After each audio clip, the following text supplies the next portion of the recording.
Big Mac, Chicken McNuggets, no, Big Mac and Quarter Pounder with cheese, or Filet-O-Fish.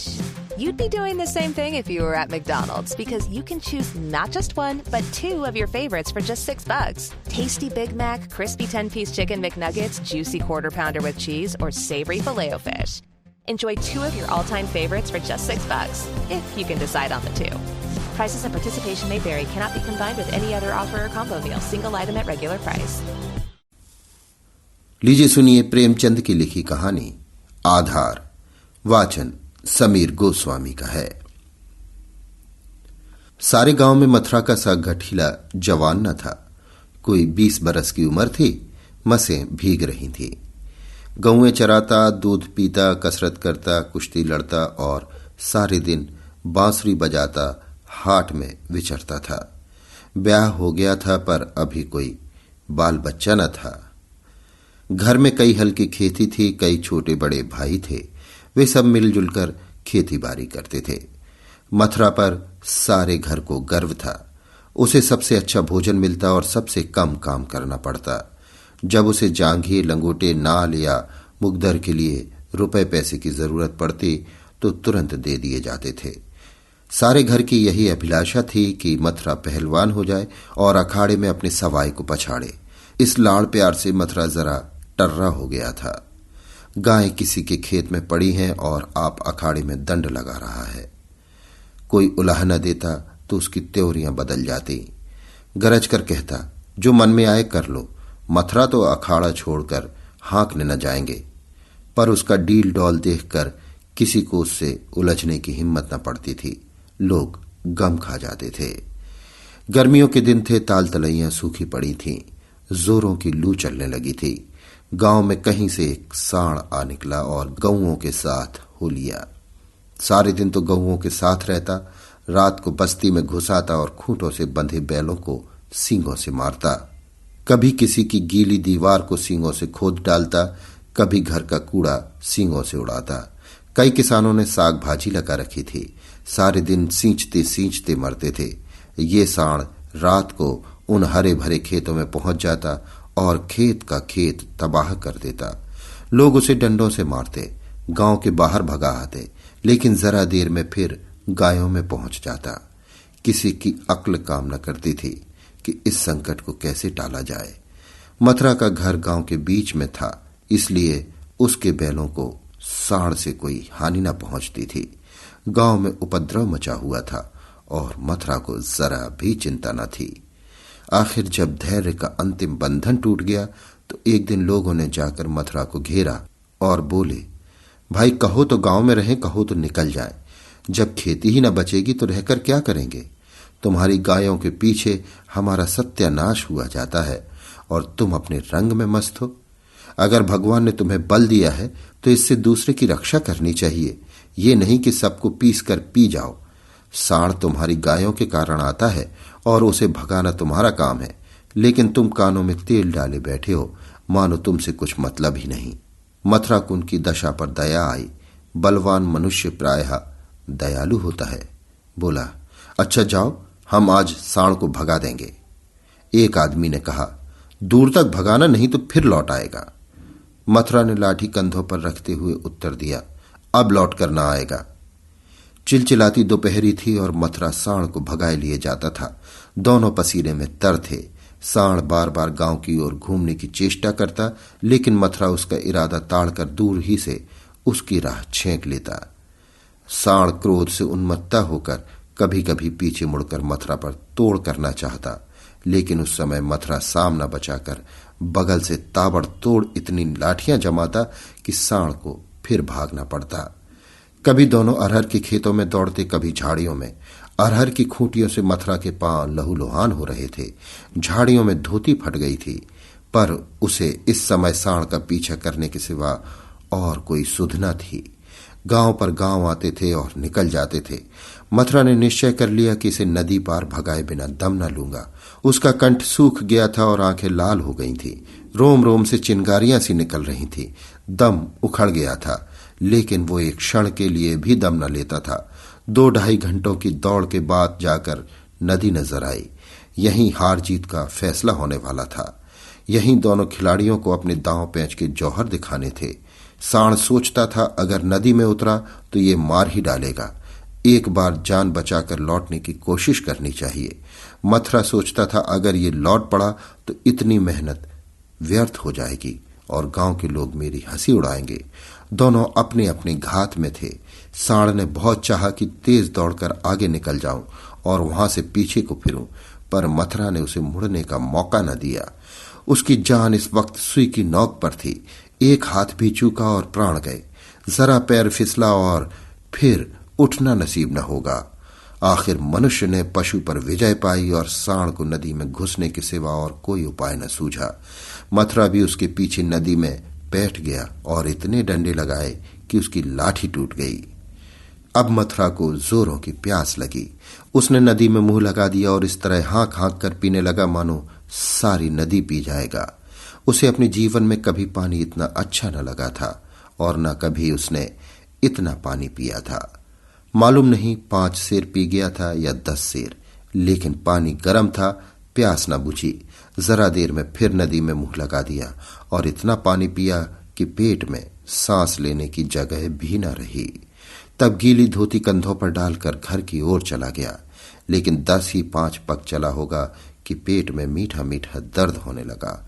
उसने सोचा दौड़कर पानी पीने से ऐसा दर्द अक्सर हो जाता है, जरा देर में दूर हो जाएगा। लेकिन दर्द बढ़ने लगा और मथुरा को आगे जाना कठिन हो गया। वो एक पेड़ के नीचे बैठ गया और दर्द से बेचैन होकर जमीन पर लौटने लगा। कभी पेट को दबाता, कभी खड़ा हो जाता, कभी बैठ जाता, पर दर्द बढ़ता ही जाता था। अंत में उसने जोर जोर से कराहना और रोना शुरू किया, पर वहां कौन बैठा था जो उसकी खबर लेता। दूर तक कोई गांव नहीं, ना आदमी ना आदमजात। बेचारा दोपहरी के सन्नाटे में तड़प तड़प कर मर गया। हम कड़े से कड़ा घाव सह सकते हैं, लेकिन जरा सा भी व्यतिक्रम नहीं सह सकते। वही देव का सा जवान जो कोसों तक सांड को भगाता चला आया था, तत्वों के विरोध का एक वार भी न सह सका। कौन जानता था कि ये दौड़ उसके लिए मौत की दौड़ होगी। कौन जानता था कि मौत ही सांड का रूप धरकर उसे यों नचा रही है। कौन जानता था कि जल जिसके बिना उसके प्राण ओठों पर आ रहे थे, उसके लिए विष का काम करेगा। संध्या समय उसके घर वाले उसे ढूंढते हुए आए। देखा तो वो अनंत विश्राम में मग्न था। 1 महीना गुजर गया। गांव वाले अपने काम धंधों में लगे। घर वालों ने रो धोकर सब्र किया, पर अभागनी विधवा के आंसू कैसे पुछते। वो हरदम रोती रहती। आंखें चाहे बंद भी हो जाती, पर हृदय नित्य रोता रहता था। इस घर में अब कैसे निर्वाह होगा, किस आधार पर जीऊंगी। अपने लिए जीना या तो महात्माओं को आता है या लंपटों को। अनूपा को ये कला क्या मालूम। उसके लिए तो जीवन का एक आधार चाहिए था, जिसे वो अपना सर्वस्व समझे, जिसके लिए वो जिए, जिस पर वो घमंड करे। घर वालों को ये गवारा न था कि वो कोई दूसरा घर करे। इसमें बदनामी थी। इसके सिवा ऐसी सुशील, घर में कामों में ऐसी कुशल, लेन देन के मामले में इतनी चतुर और रंग रूप की ऐसी सराहनीय स्त्री का किसी दूसरे के घर पड़ जाना ही उन्हें असह्य था। उधर अनूपा के मैके वाले एक जगह बातचीत पक्की कर रहे थे। जब सब बातें तय हो गईं, तो एक दिन अनूपा का भाई उसे विदा कराने आ पहुंचा। अब तो घर में खलबली मची। इधर कहा गया हम विदा न करेंगे। भाई ने कहा हम बिना विदा कराए मानेंगे नहीं। गांव के आदमी जमा हो गए। पंचायत होने लगी। ये निश्चय हुआ कि अनूपा पर छोड़ दिया जाए। उसका जी चाहे चली जाए, जी चाहे रहे। यहां वालों को विश्वास था कि अनूपा इतनी जल्द दूसरा घर करने पर राजी न होगी। 2-4 बार वो ऐसा कह भी चुकी थी, लेकिन इस वक्त जो पूछा गया तो वो जाने को तैयार थी। आखिर उसका विदाई का सामान होने लगा। डोली आ गई। गांव भर की स्त्रियां उसे देखने आईं। अनूपा उठकर अपनी सास के पैरों पर गिर पड़ी और हाथ जोड़कर बोली, अम्मा, कहा सुना माफ करना। जी में तो था किसी घर में पड़ी रहूं, पर भगवान को मंजूर नहीं था। ये कहते कहते उसकी जबान बंद हो गई। सास करुणा से विवल हो उठी। बोली, बेटी, जहां जाओ वहां सुखी रहो। हमारे भाग्य फूट गए, नहीं तो क्यों तुम्हें इस घर से जाना पड़ता। भगवान का दिया और सब कुछ है, पर उन्होंने जो नहीं दिया उसमें अपना क्या बस। आज तुम्हारा देवर सयाना होता तो बिगड़ी बात बन जाती। तुम्हारे मन में बैठे तो इसी को अपना समझो, पालो पोसो, बड़ा हो जाएगा तो सगाई कर दूंगी। ये कहकर उसने अपने सबसे छोटे लड़के वासुदेव से पूछा, क्यों रे, भौजाई से सगाई करेगा? वासुदेव की उम्र 5 साल से अधिक न थी। अब की उसका ब्याह होने वाला था, बातचीत हो चुकी थी। बोला, तब तो दूसरे के घर न जाएगी ना? मां, नहीं, जब तेरे साथ ब्याह हो जाएगा तो क्यों जाएगी? वासुदेव, तब मैं करूंगा। मां, अच्छा उससे पूछ, तुझसे ब्याह करेगी? वासुदेव अनूपा की गोद में जा बैठा और शर्माता हुआ बोला, हमसे ब्याह करेगी? ये कहकर वो हंसने लगा, लेकिन अनूपा की आंखें डबडबा गई। वासुदेव को छाती से लगाते हुए बोली, अम्मा दिल से कहती हो? सास, भगवान जानते हैं। अनूपा, आज से ये मेरे हो गए। सास, हां, सारा गांव देख रहा है। अनूपा, तो भैया से कहला भेजो घर जाएं, मैं उनके साथ न जाऊंगी। अनूपा को जीवन के लिए किसी आधार की जरूरत थी। वो आधार मिल गया। सेवा मनुष्य की स्वाभाविक वृत्ति है। सेवा ही उसके जीवन का आधार है। अनूपा ने वासुदेव को पालना पोसना शुरू किया। उपटन और तेल लगाती, दूध रोटी मल मल कर खिलाती। आप तालाब नहाने जाती तो उसे भी नहलाती, खेत में जाती तो उसे भी साथ ले जाती। थोड़े ही दिनों में वो उससे इतना हिल मिल गया कि एक क्षण के लिए भी उसे न छोड़ता। मां को भूल गया।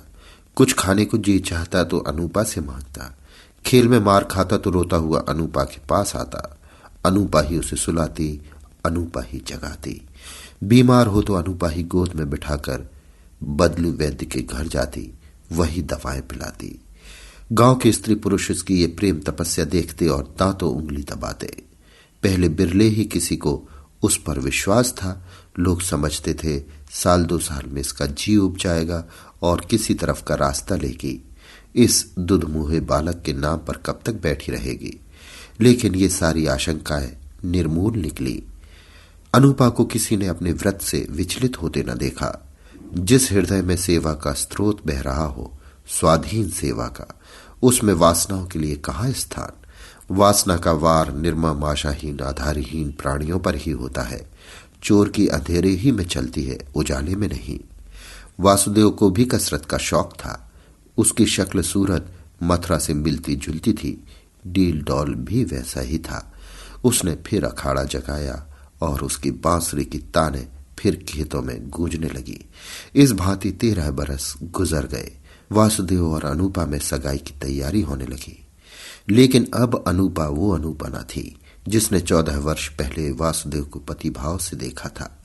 अब उस भाव का स्थान मात्र भाव ने ले लिया था। इधर कुछ दिनों से वो एक गहरे सोच में डूबी हुई रहती थी। सगाई के दिन ज्यों-ज्यों निकट आते थे, उसका दिल बैठा जाता था। अपने जीवन में इतने बड़े परिवर्तन की कल्पना ही से उसका कलेजा दहल उठता था। जिसे बालक की भांति पाला पोसा, उसे पति बनाते हुए लज्जा से उसका मुख लाल हो जाता था। द्वार पर नगाड़ा बज रहा था। बिरादरी के लोग जमा थे। घर में गाना हो रहा था। आज सगाई की तिथि थी। सहसा अनूपा ने जाकर सास से कहा, अम्मा, मैं तो लाज के मारे मरी जाती हूं।